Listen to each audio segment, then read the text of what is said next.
मैं अपनी बात जो है कुछ चंद लाइनें हैं उनसे शुरू करूंगा कि वो जो डलहौजी ना कर पाया ये हुक्काम कर देंगे, और कमीशन दो तो देश को नीलाम कर देंगे। ये सुबह उठकर वंदे मातरम का गीत गाते हैं, लेकिन बाजार में चीजों का दुगना दाम कर देंगे। और सदन में घूस देकर बच गई अब की बार कुर्सी, तो देखोगे कि अगली योजना में घूस को रियाम कर देंगे। दोस्तों, जब हम बाहर आवे अपने घर से निकल के शहरों में आवे, स्कूल में आवे, कॉलेजों में आवे पढ़ने के लिए, तो हमें सबसे पहले एक ही बात बताई जा कि भाई राजनीति ना करियो। हमारे घर वाले भी यही बात कहे, पुलिस प्रशासन भी यही बात कहे, आप कहीं भी चले जाओ राजनेता भी यही बात कहेंगे कि राजनीति नहीं करनी चाहती। भाई ऐसा राजनीति में क्या है भाई? राजनीति ऐसा क्या बड़ी चीज है, इतनी खतरनाक चीज है कि हमें नहीं करनी चाहिए? अगर राजनीति खराब चीज है, अगर ये जो देश के हुक्मरान जो है हमें ये कहे कि राजनीति नहीं करनी चाहिए, तो सबसे पहले आप राजनीति छोड़ दो, हम राजनीति करना छोड़ देंगे आज ही। अगर खराब इतनी है राजनीति, तो फिर ये क्यों बैठ कर जो है सत्ता के गलियारों में मजे ले रहे? दोस्तों, राजनीति इसलिए जरूरी है क्योंकि राजनीति सब कुछ तय करे। अगर मैं आज ये शर्ट पहन रहा, तो यह भी तय करेगा कि राजनीति तय करेगी कि मैं किस तरह की शर्ट पहनूंगा, इसका मूल्य कितना होगा, ये भी राजनीति तय करे। हम क्या खावेंगे ये भी राजनीति तय करे। हम किस तरीके के वाहन पर बैठ के कहीं जाएंगे, यह भी राजनीति तय करे। तो दोस्तों, राजनीति जो हमारे जीवन में है उसका कितना बड़ा अहमियत है, हम इस बात से समझ सके। दोस्तों, राजनीति से मतलब मेरा ये नहीं है कि हमें चुनाव लड़ना और जो है संसद में बैठना जाएगा और वहां से हम जो है कोई समाधान करेंगे।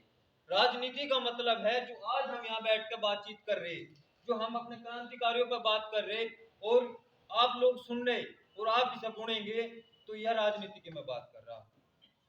दोस्तों, भगत सिंह ने भी एक बात कही थी कि हम मानते हैं कि विद्यार्थियों का काम जो है पढ़ना है, लेकिन क्या उस पढ़ने में जो लोग पढ़ रहे, जो विद्यार्थी पढ़ रहे, क्या उस शिक्षा में देश के बारे में जानना, देश में क्या चल रहा, क्या ये शामिल नहीं है?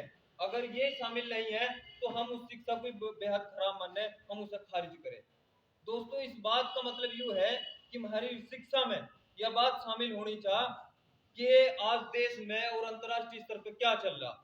आज संसद में छात्रों के खिलाफ, किसानों के खिलाफ, नौजवानों के खिलाफ क्या षड्यंत्र चल रहा, हमें इस बात की जानकारी होनी चाहिए। इसलिए राजनीति ज्यादा जरूरी है। और आज हमें यहाँ ये तय कर लेना चाहिए कि हमारे आदर्श क्या होंगे, हमारे राजनीतिक आदर्श क्या होंगे। क्या ऐसे लोग होंगे जो सत्ता के गलियारों में बैठ के हमें जो है दबाने का, कुचलने का काम करेंगे, या ऐसे आदर्श होंगे, भगत सिंह जैसे आदर्श होंगे, अशफाक उल्लाह खान जैसे आदर्श होंगे? आज हमें तय कर लेना चाहिए कि हम किस तरफ हैं, तभी हम जो है आगे की बातचीत, आगे का रास्ता तय कर सके। दोस्तों, आज अगर हम अपने राजनेताओं को देखें, गाड़ियों में बैठ कर आवेंगे, और वो भी किस टाइम आएंगे? जिस टाइम चुनाव होगा। हाथ हाथ पकड़ेंगे, पैर पकड़ेंगे, उस टाइम तो सब चीज है, सब ठीक चल रहा है भाई, कोई दिक्कत नहीं है, हम ये भी करेंगे, हम ये भी करेंगे। लेकिन जहाँ चुनाव हुआ और चुनाव संसद में गए, एकदम चुप, कोई नहीं, कोई मतलब नहीं, कोई कुछ नहीं है। लेकिन दूसरी तरफ अगर हम देखें तो हमारे नेता थे भगत सिंह, महात्मा गांधी,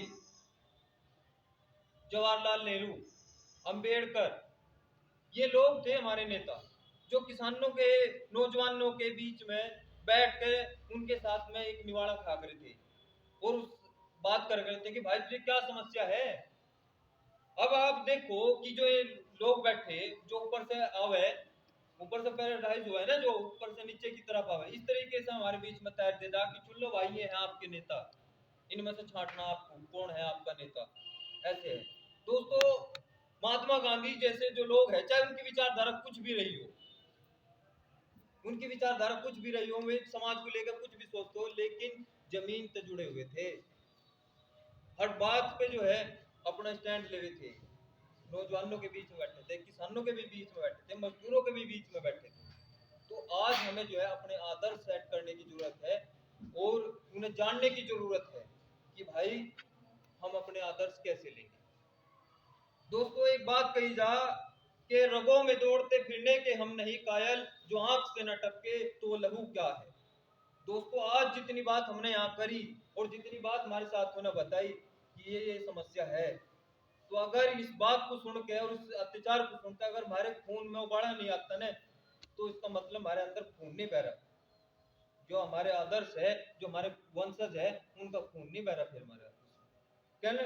इस बात का मतलब यूं है कि हमें हर अत्याचार के खिलाफ आवाज उठानी चाह और हमारे खून में उबाल आना चाह। जब भी हम कोई अत्याचार सुना उसके खिलाफ हमें एकजुट होना चाह।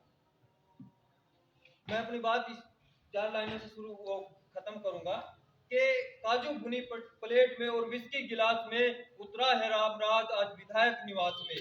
आजादी का जश्न वो मनाए भी तो किस तरह, जो आ गए हैं लोग सड़कों पर घर की तलाश में। और जनता के पास एक रास्ता है सिर्फ बगावत, और ये बात मैं कह रहा हूँ पूरे होश व हवास में। जय भीम।